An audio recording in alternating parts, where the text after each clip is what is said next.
Hey, beautiful beings. Welcome to episode 25, The Art of Sacred Boundaries. And I'm here with my beautiful partner, Tami, and we are here to dive deep into this profound topic that impacts every area of your life. So if you are someone that's ever struggled with boundaries, struggled to uphold your values, or have felt really overstepped within your relationships, triggered within your conversations, maybe even around physical possessions, your home, your spaces, then you are no stranger to boundaries. Yeah. So we are going to kick off with, what is a boundary, John? So a boundary for me, it's a radical act of self-love where it's the distance where you can fully love and accept yourself while having other relationships and connections within your world and your life. So honoring yourself. Honoring yourself. Yeah. Understanding what is important for you, like in terms of your values, Beliefs, your belief systems, and also, even energetically what we feel inside, because we're both huge empathic, telepathic, non-verbal communicators as much as we are verbal communication. Yeah. And I believe it's through our sensitivities and through our conscious connection and love and that elevated version of love that we're teaching in the Conscious Relationships portal that we've had to really dive deep into the nuances of this topic. Yeah, totally.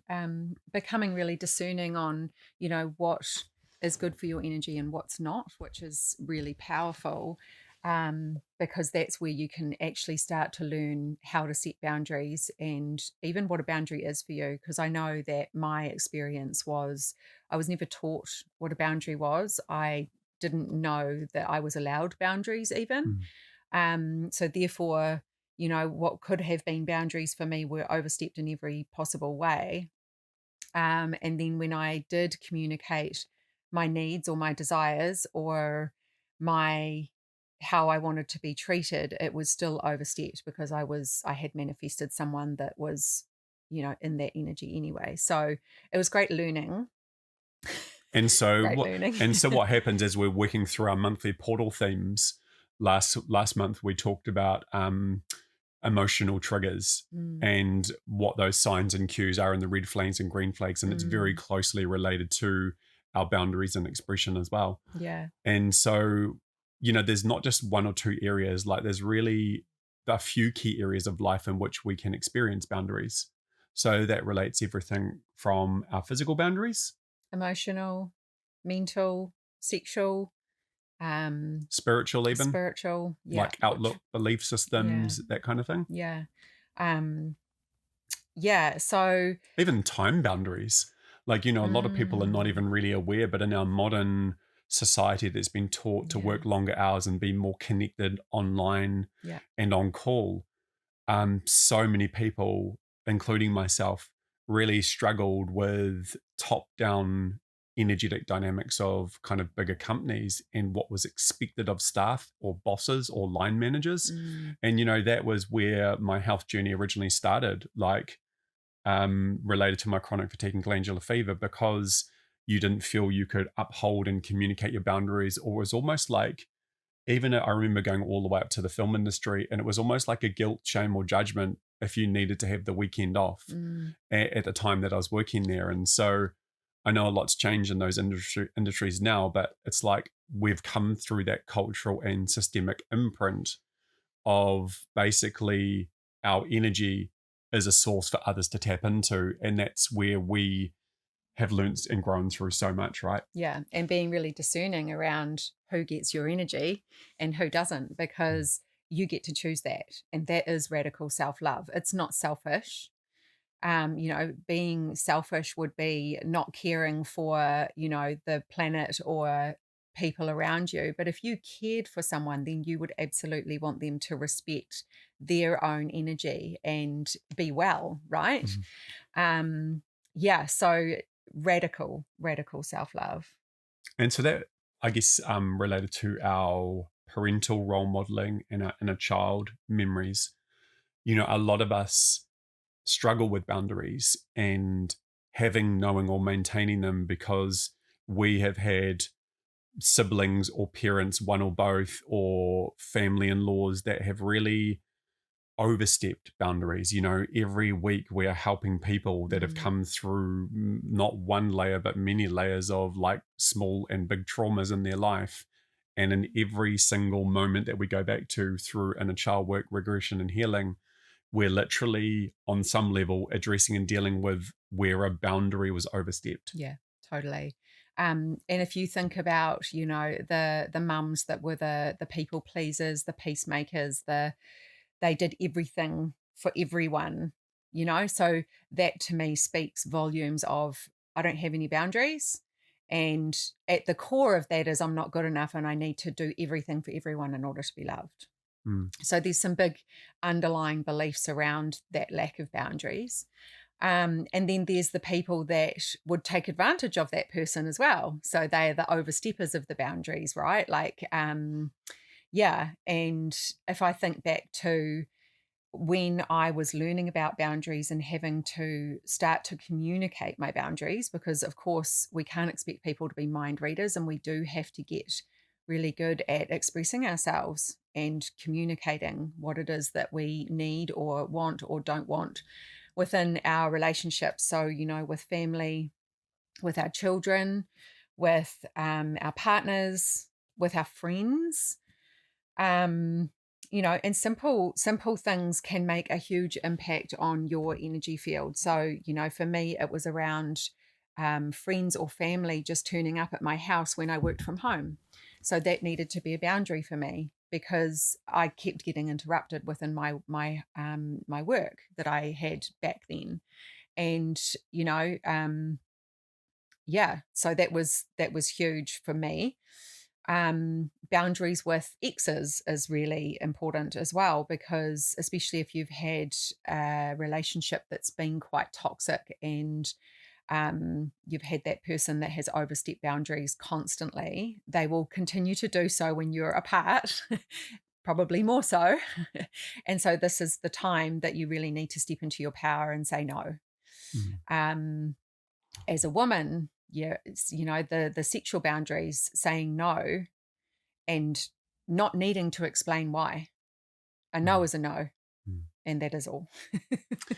So that's a really good little segue into how do we know we struggle with boundaries. And a lot of people, including myself in my earlier identities, would over explain. So rather than just saying no as a final complete statement of Full stop. self-love, Yeah. it was like, oh no, but I've got this on and I've got this requirement and I can't do this because I got this and this. And so, or even like lying, even feeling like you have to lie in order to say no to something in order for it to be okay. And then you're like eroding your beliefs around and values around being honest.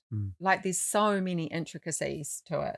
Yeah, sorry. So on one side of the spectrum, we've got weak, depleted, no boundaries. So the example that we'll give you is kind of like, imagine that your energy field is like a bucket of energy where you might have a really amazing recharging sleep and you're kind of at 80, 90%. But how many taps are on your bucket is how many daily energy drains that you have or are allowing in your life.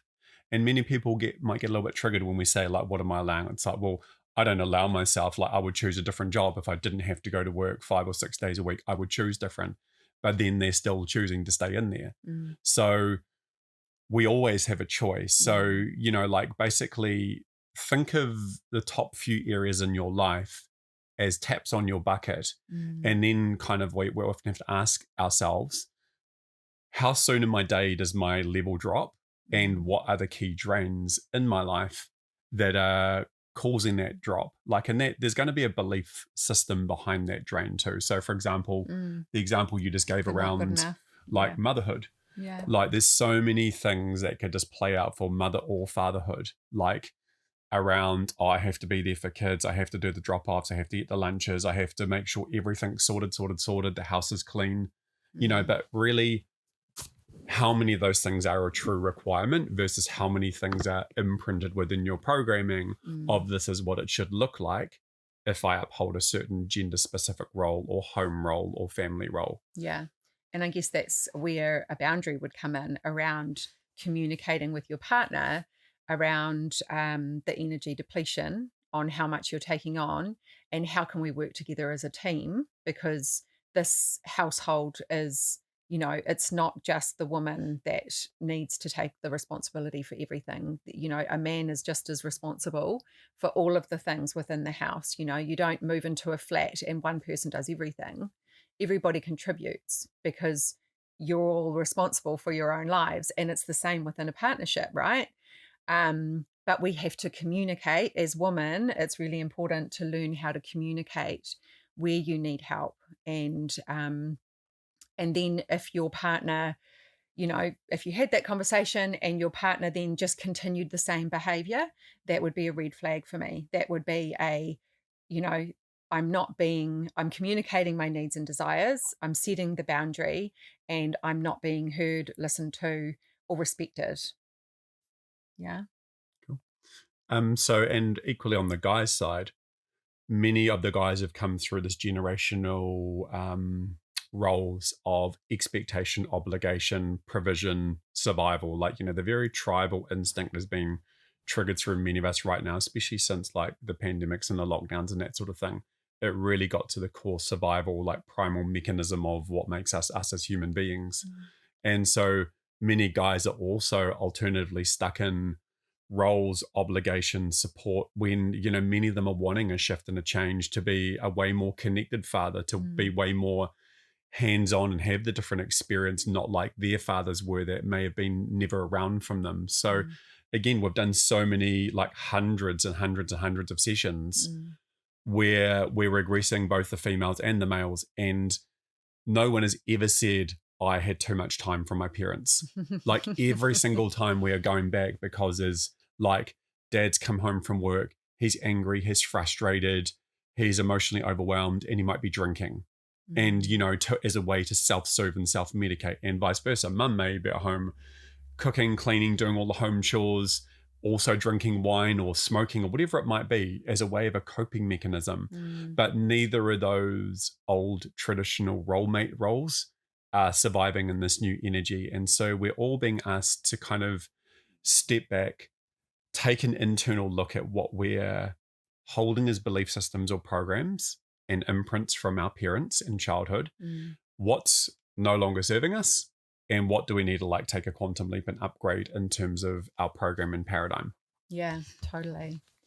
Yeah, and just something that we discussed while we were out on the back lawn this morning, when John asked me, what are boundaries to you? And to me, boundaries are really just mutual respect within relationships, all relationships, right? And understanding that we're all really different and we all have a different perspective. We all look through the lens of our own experience of life. And therefore, something that is a boundary for me might not be a boundary for my partner. However, if I don't speak it out loud, then how is he going to know that that's a boundary for me? And it's having respect for myself first and foremost by speaking and communicating that boundary, and then having John respect me by adhering to that boundary. For sure. Yeah. And vice versa. Yeah. And so with boundaries, it's extremely common as well that we're doing a lot of upper heart and throat chakra work. So for all of you out there that have had like thyroid challenges, throat blocks, if you notice that you come home or talk to a family member or your children or your partner and you always get raspy, blocked up, or a lot of even throat and sinus infections, these are really clear energetic body communications that we feel scared or afraid or shy to communicate what it is that our emotional needs are. And again, we go back to a lot of inner child work around where did we build that identity or that inner belief that my needs aren't as important as the other's needs. Yeah. And, sometimes it can even come down to people have grown up in a home with a sick sibling. There might be a younger child or brother that has, say, some special needs or some kind of health dependency or like some mental or emotional illness, and it's that's not taken up all of that time and energy. So it's like it's about the stories that we build in behind it. It's not so much what was the event that happened, it's around what stories and beliefs did we build as children and teenagers that came out of that experience. That's what really kind of energetically entangles us to each moment and each root core of the belief system. Yeah. And so I guess how would we know if our boundaries are being overstepped? And I guess the biggest one for me was feeling angry and frustrated and not really understanding why I was feeling angry and frustrated. And once I was able to come out of that relationship and recognize that it was because my boundaries and the way that I knew that I deserved to be treated, I was living so far from that. And so therefore, and I was constantly being like not heard, like I was speaking into what I wanted or needed and yeah, never really being fully heard. And so therefore, that created anger, frustration, and resentment. And once resentment starts building in relationship, which we talked about in our last portal call, you're on a downward spiral pretty much.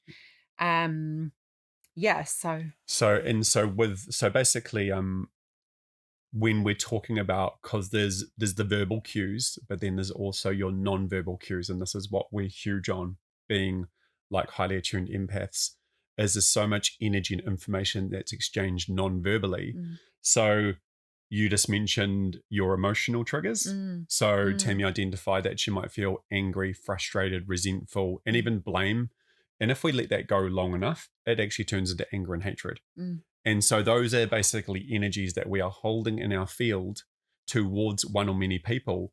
And so how that might play out is, say someone at work, like let's not put our partners on the block, someone at work like a boss may trigger you because they're always wanting more from you. They're always driving you to your peak limit. You never really feel like, they always dangle the carrot of the pay rise or the bonus at the end of the year, whatever it might be that you sell your soul for. You may be really angry and frustrated as one of the partners going to work, and then you come home, and rather than being in a space of calmness and compassion for, say, your partners or children, you're almost like got a loaded gun ready. It's like your nervous system, rather than it being kind of like a smooth peak of, you can start to feel that your body temperature is changing. You could start to feel your physical body start to tighten. You're already at this kind of peaky spike of nervous system overwhelm and cortisol, like peak cortisol.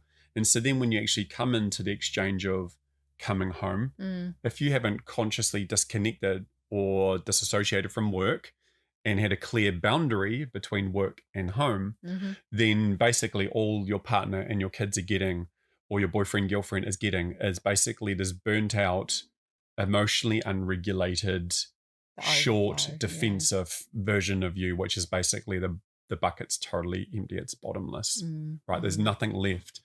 Yeah. And that internal vibration means everything, because that internal vibration and how we maintain that is actually our point of attraction.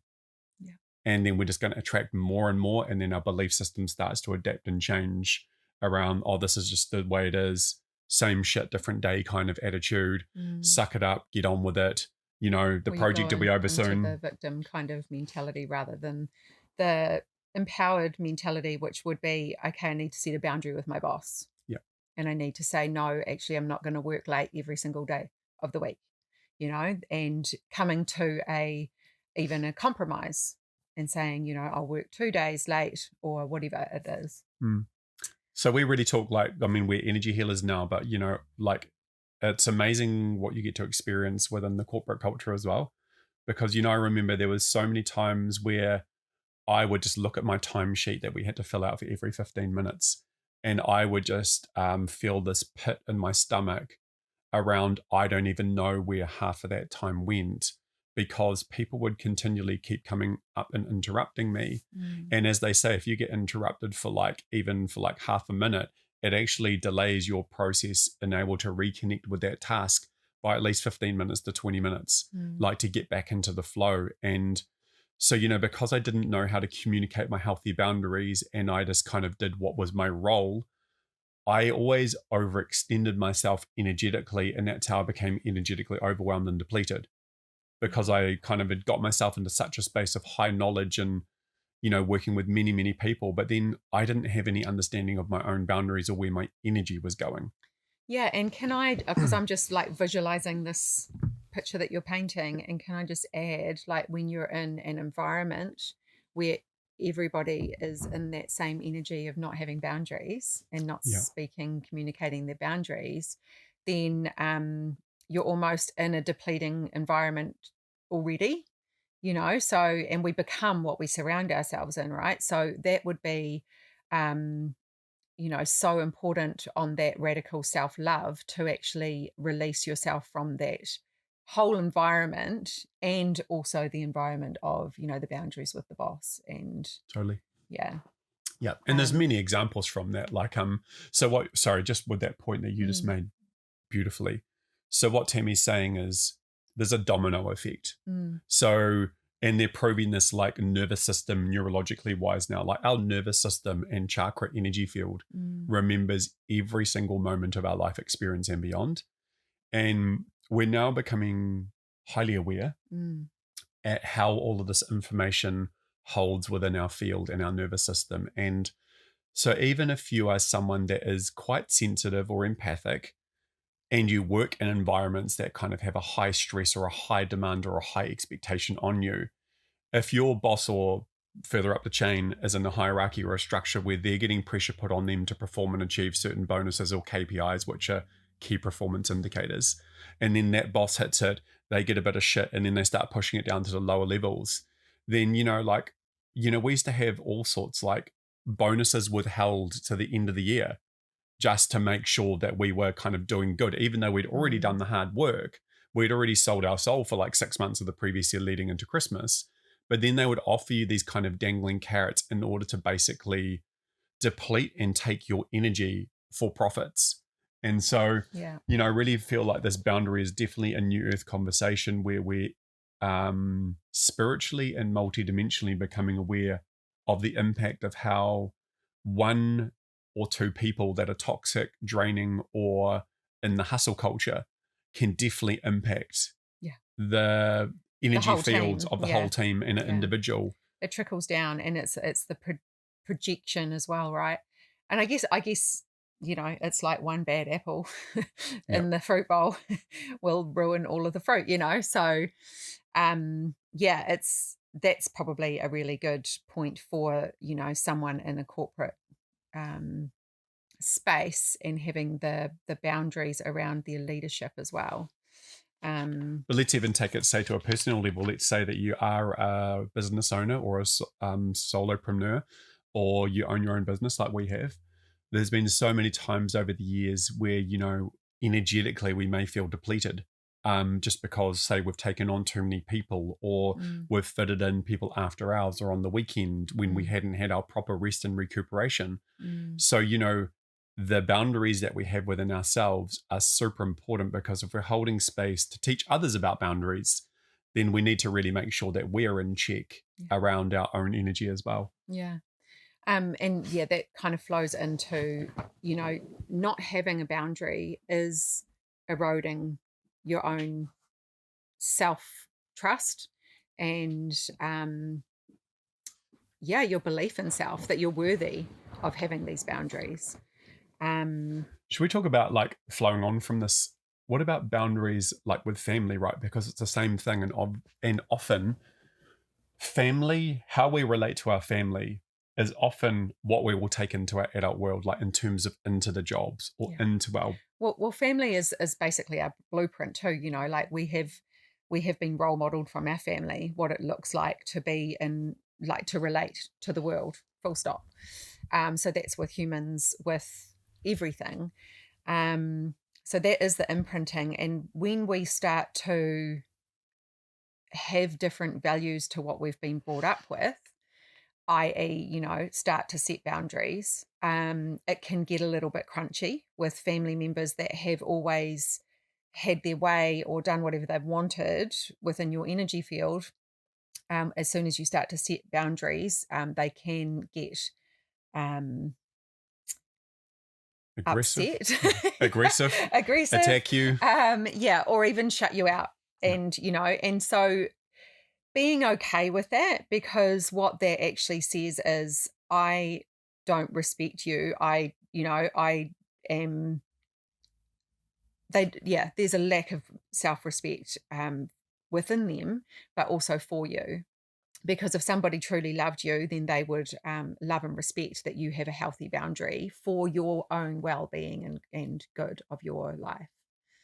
Um, yeah, boundaries is huge with family because, a lot of people have that belief or well, it's seemingly a value, but for me, it is not a value. When somebody says, family is everything, family is not everything if family is abusive and toxic.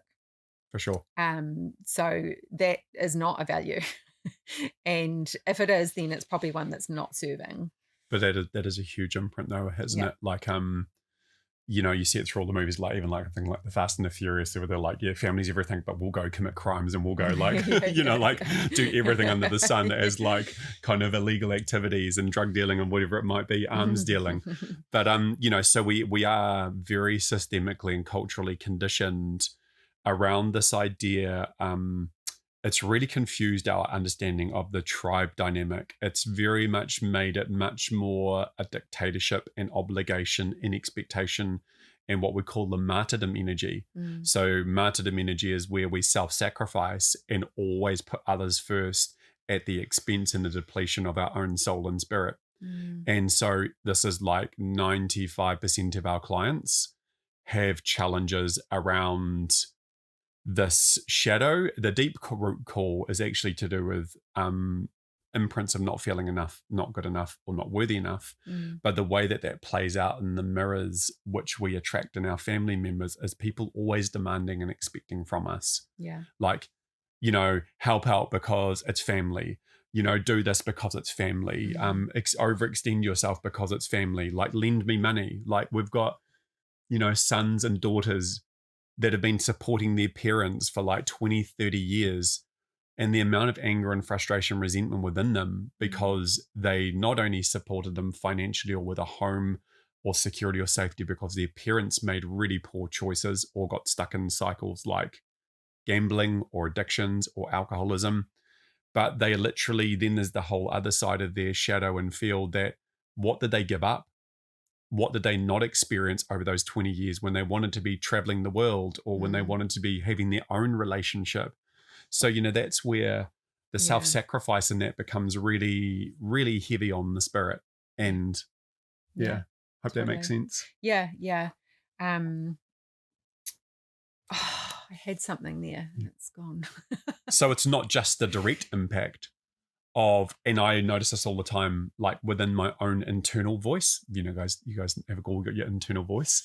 There's the pessimist, there's the like toxic one, there's the uplifting and supportive one. But often, as a clear sign that I'm being energetically or emotionally overstepped, I will notice this old looping story, like a story, and it'll be an internal anger, a frustration or resentment, like someone spoke poorly to you and you didn't speak up and say anything in that moment.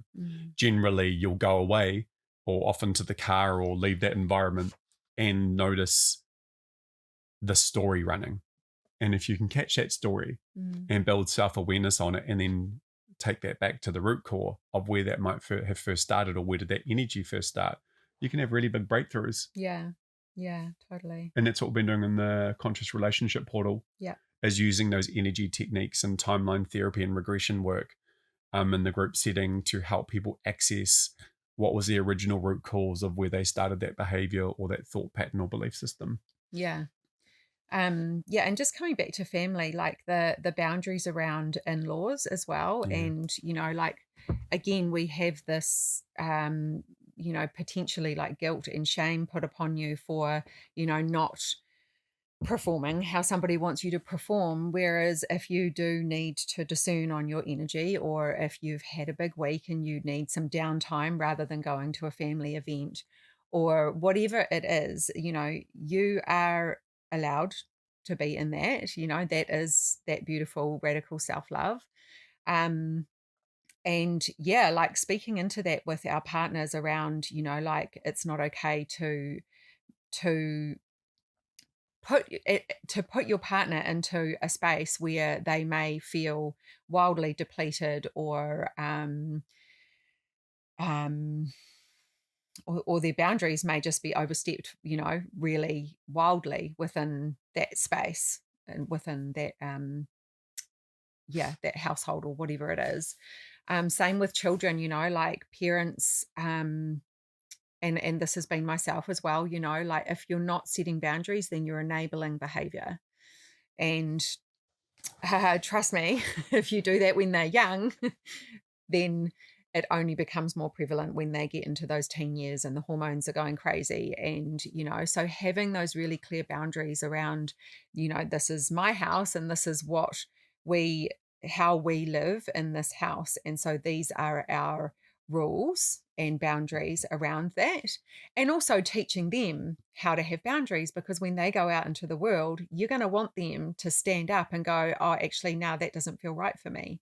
So that's them having a healthy boundary. But if we don't teach them at home what a boundary is, which, I didn't get taught that. So therefore I went out into the world with no boundaries whatsoever. And I had some pretty wild experiences, which I've learned a lot from, but some pretty wild experiences because I had no boundaries whatsoever. And, many people will resonate with that. If you think back to your younger years, if you get really real and honest around, and lose the, because this is something that I used to do, was use comedy and humor and sarcasm to override what has just happened or what's, and then just numb with, whatever. So when we start to set boundaries, we also have to honor and allow others to have boundaries too, because, we if we're wanting that for ourselves, then we have to also honor other people's boundaries. So, how would you flow into that? What's the question? How would you respect your partner's boundaries? Yep. Yeah.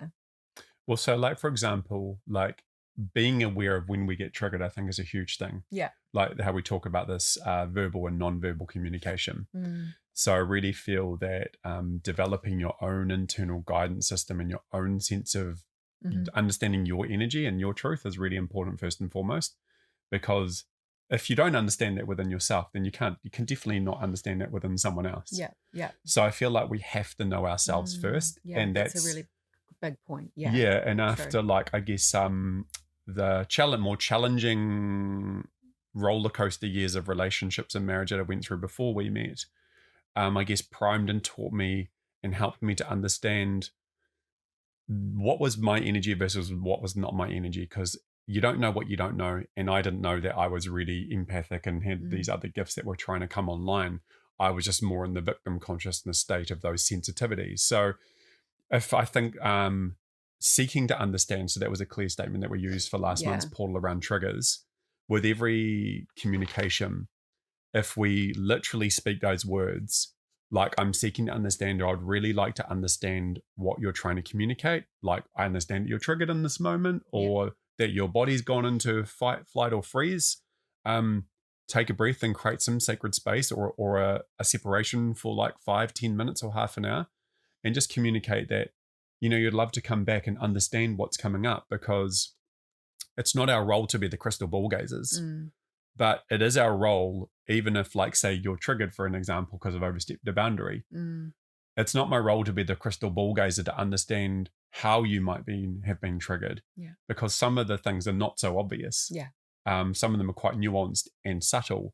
And as conscious co-creators in conscious relationships, we will bring up more of the unseen, unconscious stuff, not less. So really, that the voice and communication is super important. And if I do have a different perspective to you, because we've been raised under two different families and value systems, then I guess it's about creating the trinity, the triad.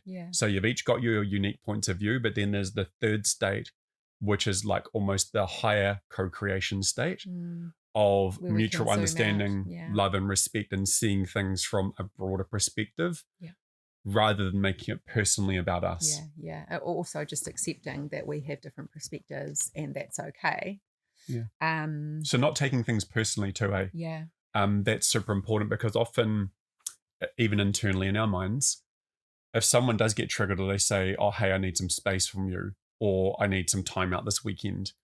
If you've got things like unconscious shadow wounds, abandonment wounds, or rejection wounds, then that's going to trigger, say, me with those wounds. That's going to trigger the shit out of me, because I want nothing more to be codependent and attached to that partner or lover's energy source. So this is a very dynamic dance between being triggered, communicating healthy energy boundaries, and also learning to emotionally, energetically communicate what you're feeling. Yeah.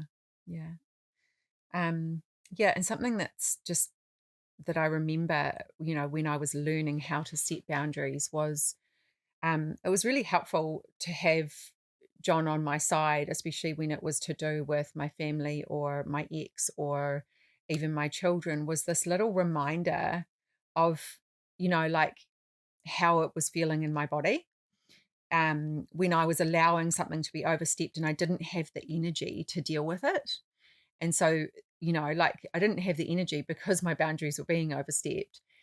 However, when you're in that depleted energetic state, it's really hard to make a decision. It's really hard to choose yourself. It's really hard to, to be in your power and set that boundary. So, to learn, your body cues is really, really powerful.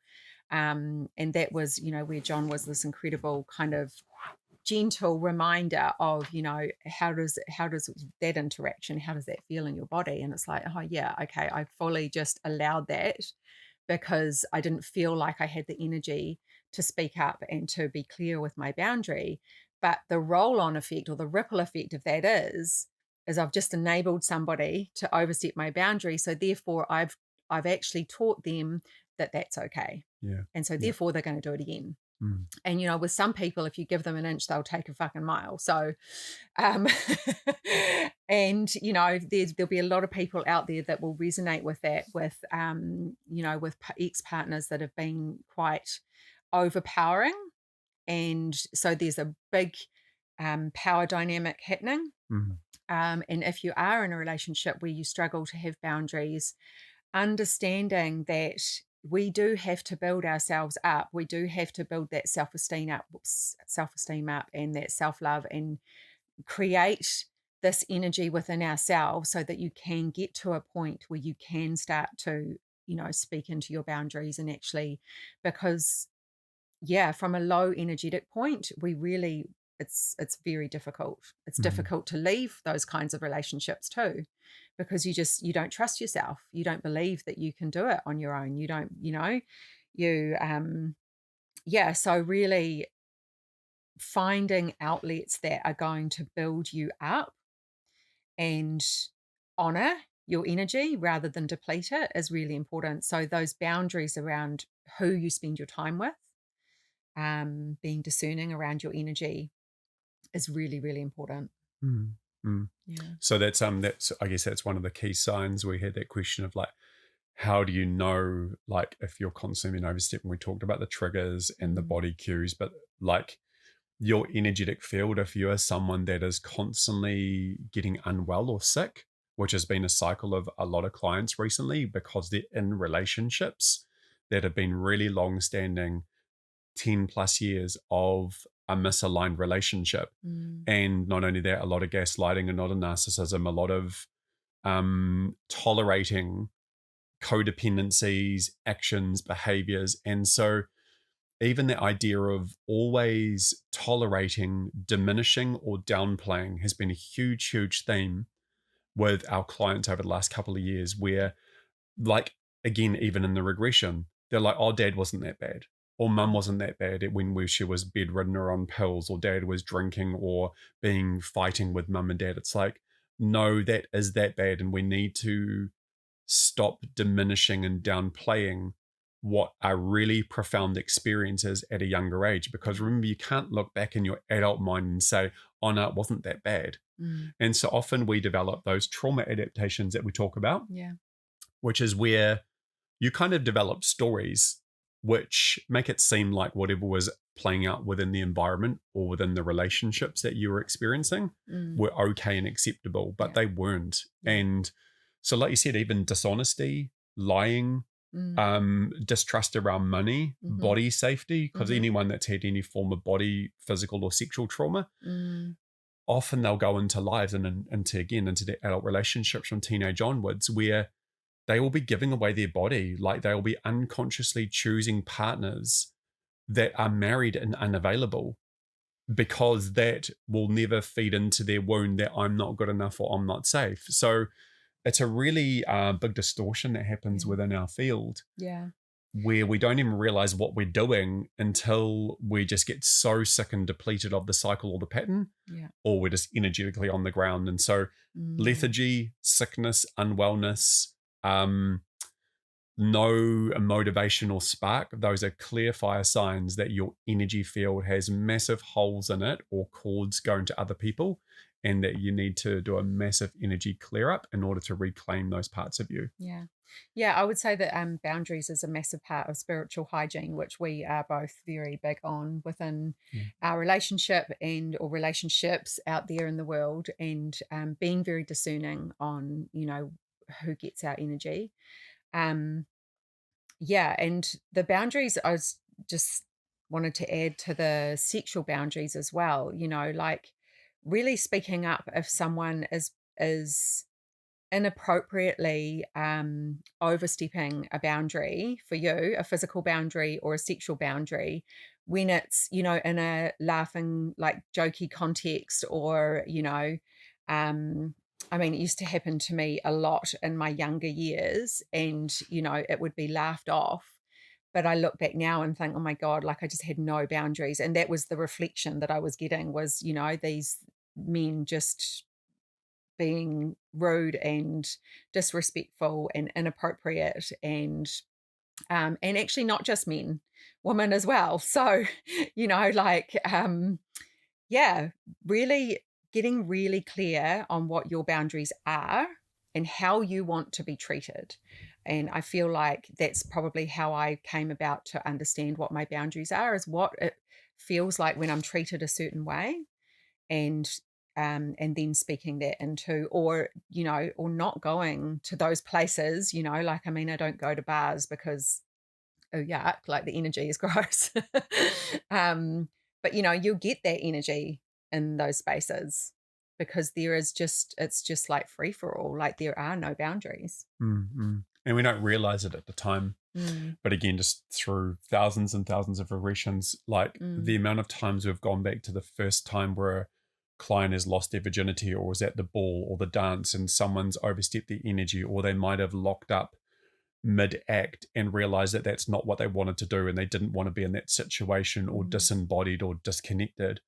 That leaves such a massive imprint in your field. Like, I'm talking into 40s and 50-year-old, like, even right down to physical symptoms and signs, like stiff lower back, stiff hips, heart walls, like energetic heart walls, expression blocks, womb period, menstrual cycle challenges. Like, so much of it is interlinked to these time spaces and experiences where one or many people have overstepped our boundaries. And then also the difference between having a healthy boundary or going into, like, you're putting up a massive wall of protection. And sometimes we do need to protect ourselves, and in many cases throughout our lives that has kept us safe. However, when we start to become really conscious of our relationships and how we relate to the world, having a healthy boundary looks very different to just blocking someone off and shutting them down, and not having an opportunity for some communication around maybe a difference of opinion or a difference in beliefs or values. And what that can do, because also this can happen within relationships, right? When you come out of a toxic relationship, and so then you boundary up, but you're not realizing that you're actually building these ginormous walls that are actually stopping you from allowing new love in, healthy love in. Yeah. So if we were to talk about this as a self-inquiry question for you guys, like, so let's help define what's the difference between a healthy boundary and like just an inner wounding trigger. So like, let's start there, because basically a healthy boundary is something that you do as part of your daily rituals, routines, that is in full alignment with your soul and spirit, how you choose to live your life and your perspectives on the world, without needing to change, people please, or meet up to others' expectations. Whereas what Tami was just explaining about doing this defensive, protective, avoidant, disconnected kind of energy, that boundary feels like it's a really harsh, don't care, don't want to know about it, really dismissive energy. And you guys would have all experienced someone like this in your life, where you've had someone that's very dismissive, never want to shift or change or understand anyone else's point of view or perspectives. They're normally quite egoic and dominating within a group or a family unit. Yeah. And they'll generally resort to power control dynamics like anger, frustration, physical violence, threats, stuff like that. So if that's the healthy difference. One is a radical act of self-love and healthy preservation and healthy safety and trust within self. The other is more anxious, avoidant, I've got a root core wound and I don't want to go there because I haven't done that inner work. So often people can get triggered when you start to have healthy boundaries. Let's say I'm someone that has been a previous people pleaser and I have always overgiven my energy, my time, never said no to anyone, but then I'm left really depleted at the end of my week.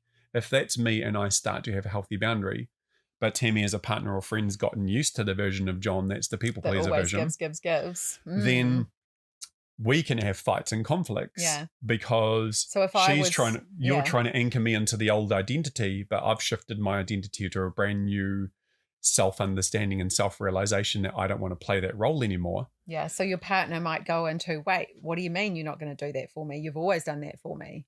Yeah. What does this mean? Like, and that can really throw people. So when and if that happens, not allowing yourself to go into guilt and give in, because that can quite often, like the guilt and the shame and the judgment can come through from that person.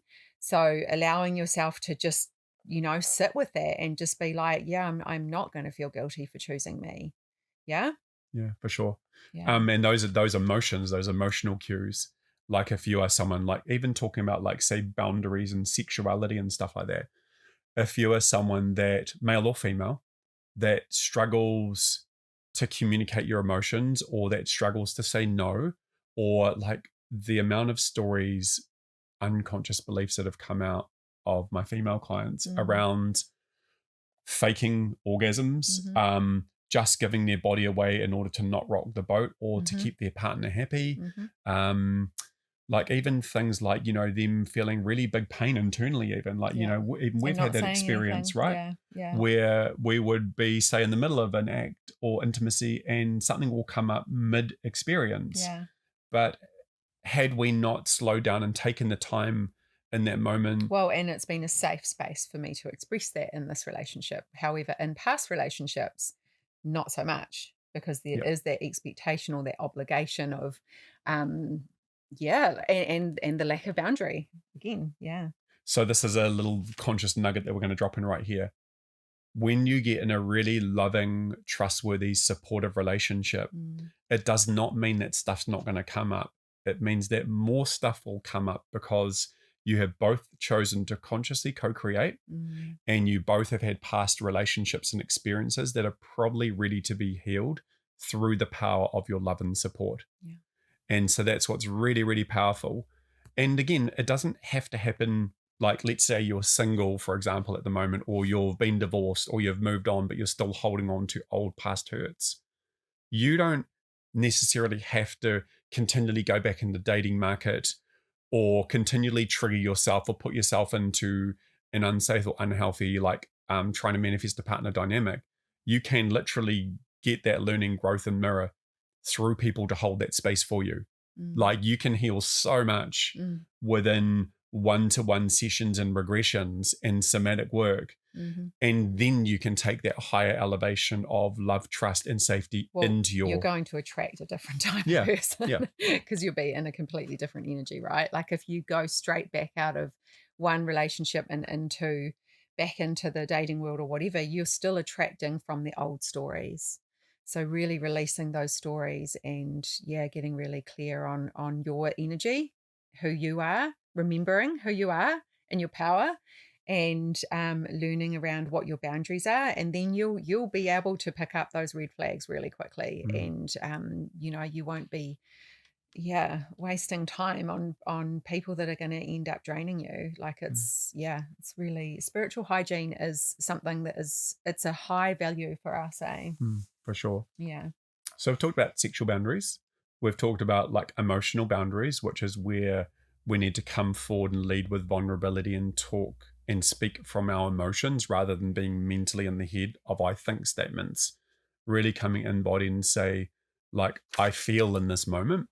What about like friendship boundaries? And then we'll talk about friendships and then physical boundaries, because a lot of people don't even necessarily understand one or both of those. So what about friendship dynamics? Like, have you got a good story around friendship dynamics? I can think back to old friendship groups and the whole drinking and that kind of energy, and when I was really trying to clean myself up and live my life more healthy, and having people want to pull you back into that, and having to be really clear on that I didn't want to do that anymore. So that for me was a boundary. It was like, no, actually, I don't want to do that for myself anymore. So I'm going to have a clear boundary. But then recognizing those people, that was confronting for them, because that showed them where they're not choosing health and well-being for themselves.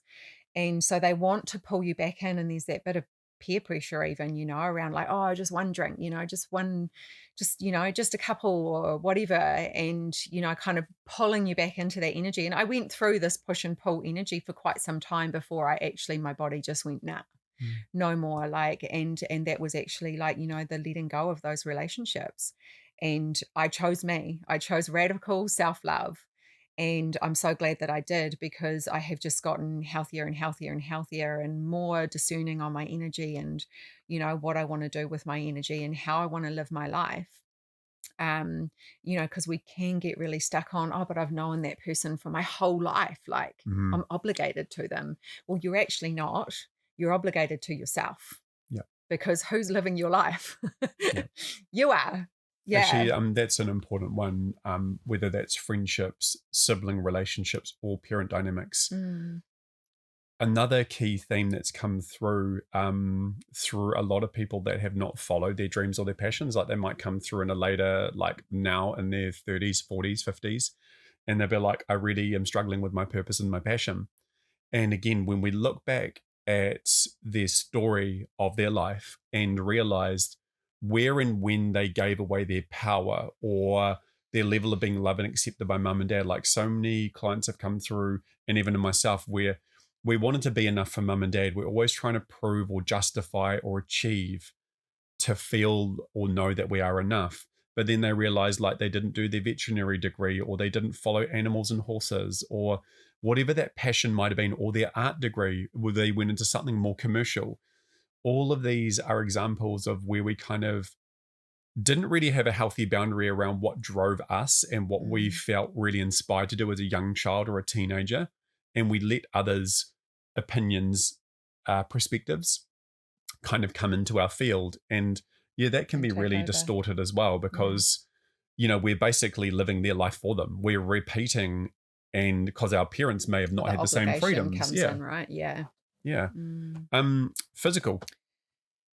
Yeah. So physical stuff. We've had a sweet few years of physical boundaries, especially when it comes to blended families, because again, you really start to become very aware that you're raised under different belief systems. So, physical can be everything around your physical room or your environment. If you're in a flat or in home, it can be around what you allow your partners to bring into like shared or communal spaces.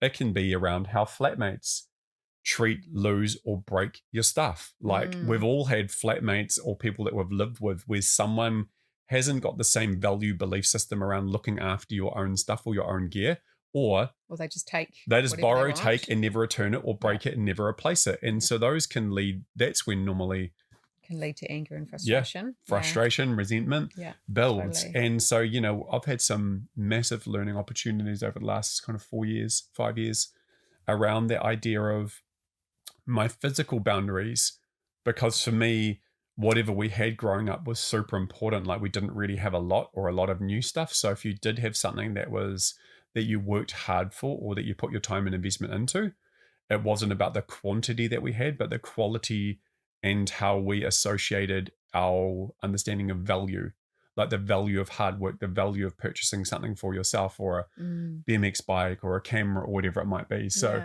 you know, I feel like that's another huge area around people taking stuff, not returning stuff, saying they're going to do something like, or exchanging something, but never following through out of lack of integrity. Those are really important as well. Yeah. And I guess even, you know, like physical within your home, like how you set up your home and you want your home to feel, which again is another thing that's really important for us.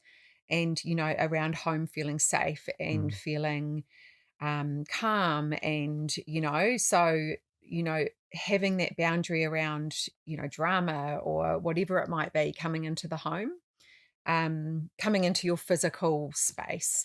And then, of course, there's, you know, the physical, like your body as well. So, you know, how people have access to you or touch or, like I had an interesting one that came up with my son when he was quite young, actually, and he went through this phase of like slapping my bum.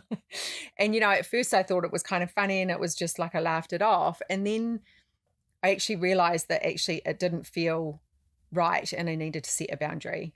And, you know, so that was where that boundary came in. And it was like, actually, I don't want you to do that to me. It's actually not okay. And, you know, it may just be a child having fun and being curious and like it's completely harmless, but that can grow up into an adult having fun, thinking that it's completely harmless and doing the same thing to a woman in a bar or whatever.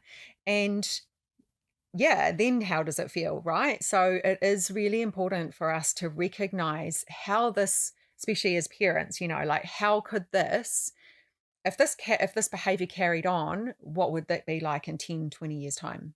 Yeah, if it grew, like if that seed grew. If it was enabled and laughed upon as a joke, how would that then become later on down the track? So again, it's like taking, you know, massive responsibility and not just thinking everything's like, so you dismissed it, right? So that's what we're saying. You dismissed it and joked it off and laughed it off. But in the truth, as we've been together, like 8 years now, we started to work on all of the male energy challenges, the fear of expression and challenges. The overstepping of my boundaries from the masculine energy. And that was just another reflection. And, you know, and my son was just playing a beautiful part in that. And also it was really important for me to teach him that that was a boundary, because I want him to have that boundary with other women in his life. But even then, like you said, initially you're not aware of it, right? So it only comes through like reflections, positive reflections of healthy, say, male energy or female energy, and then having awareness of where certain areas in your life may be out of balance because you have been diminishing, downplaying, or people pleasing. And so, you know, that's like an external physical thing. But let's just say, let's separate this, because it's external things that impact our field, like work, relationships outside of us. But now let's talk about internal boundaries, because generally, always, your outside world is just a mirror for what you believe to be true inside. So whatever you create, manifest, and reflect, it's just a feedback loop. And again, sorry if you're triggered, but not sorry, because it's the actual truth of reality creation. So even in that example that Tami just explained, it was her own lack of boundaries and understanding from a really young age your personal body and sexual boundaries and your energy boundaries. That was the true root cause. And then what had happened is she had gone through her life through relationships, partnerships, marriage, and that sort of thing, recognizing that this pattern was amplifying and flowing through all relationships. Yeah. Which is, So let's talk about now, what are some of the common ways that we internally have shitty boundaries? What are some examples of that? Micro betrayal. So let's give specifics so people can relate. Well, just betraying yourself in every aspect, right? So if I think back to a younger version of me that just wanted to be accepted and wanted to be loved, and especially by the masculine, because, I had a father that wasn't around a lot when we were kids. So there was that abandonment wound playing out, and how that looked was just betraying my own internal compass and how I felt for the betterment of, having the masculine want me, or I needed to have that attention in order to know that I was okay. So that validation loop, you guys would resonate with validation loops, right? We need external feedback in order to feel enough or good enough. Yeah. So, I betrayed myself in so many ways. I'm trying to think of exact examples, but. So even things like, for example, if you have a desire to shift your life into a more healthy energy, like whether this is food-wise, drinks, nutrition, then there's goals that we create, right? There's goals and plans or boot camps that we normally create with. But what happens is, if we haven't worked on a root core energy or the emotional impact underneath, then quite often we can betray ourselves. Like we could sign up to something, but then never actually turn up to the classes. Or we can sign up and say, this year is going to be the change that I get better with money, so I'm going to do an accounting course. But then if we never show up, or we go splurging and spending and wasting hundreds or thousands of dollars on void-filling purchases, whatever that looks like for you. Or if we say we're going to have a healthier weekend and get into nature, but we sit down blobbing out, watching Netflix all weekend, those are kind of like little sneaky, subtle micro betrayals.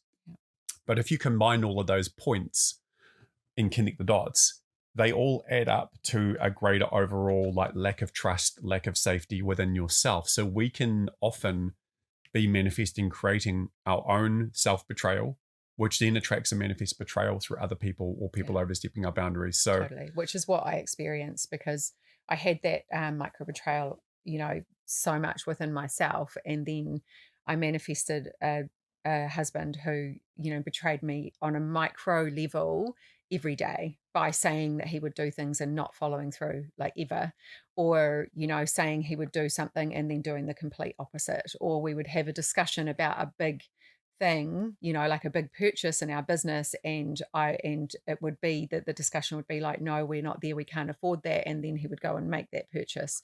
And that was a huge betrayal of trust, and it eroded all trust within relationship. But I already had that within me, so I was just getting the reflection through my relationship, and I wasn't conscious enough in that moment to actually understand what was going on until I was outside of it. So, again, if we're wanting to manifest a partner, we have to embody the characteristics and the traits and the values and beliefs that we want in a partner. We have to embody that first, because we are only going to attract what's in our energy field. So when we can tidy up our energy field and start to have that trust in self, so when you say you're going to do something, you're going to do it. And that self-belief, you can really believe in yourself, then you will attract that partner that will also have those, and that will, not erode your trust. So I think that's a really beautiful note to end on. So basically, as a positive, green light healthy boundaries. Healthy boundaries are beautiful acts of self-love and conscious creation and choice that supports you in the alignment with your highest soul's desires and truth. Okay, whether it's being creative, expressive, connected, safe, trusting, expressive, whatever that is. Boundaries will help you get there more cleanly with more grace, compassion, and efficiency.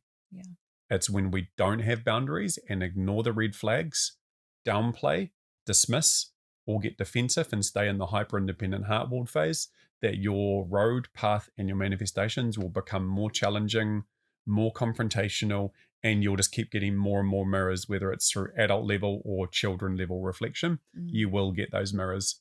So yeah, if this topic really resonated with you guys and you're interested in working like in the one-to-one conscious relationships portal that Tami and I have started last month, it's a beautiful monthly membership where we do 2 bi-weekly calls a month, and boundaries is the topic for this month.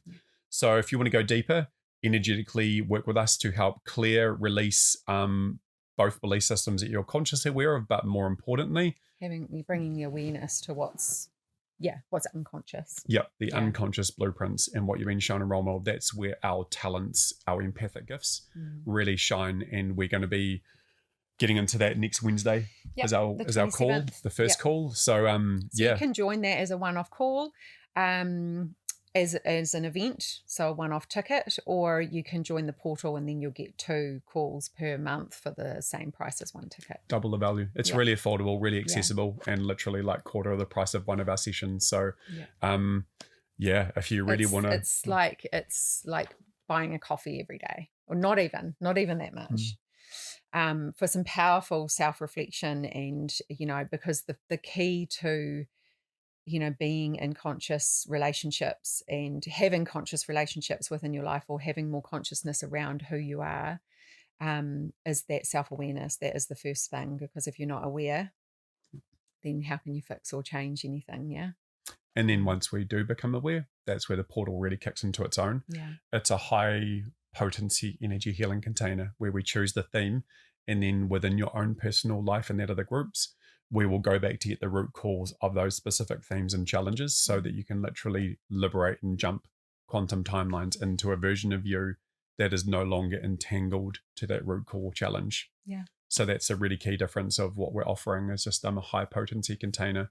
And so far the first 2 calls have been amazing, with beautiful awareness and breakthroughs. And with this topic, boundaries, really, because there's part 1 and part 2, and so like having that awareness and then going out into the world and seeing through a different lens, and then getting to come back for the second call and actually reflect back to us, what you've witnessed, what you've seen, what you've learned, you've set a boundary with someone and you've had a reaction. And so you can bounce off us with that as well, which is really powerful. Yeah, the mirrors are so fast though.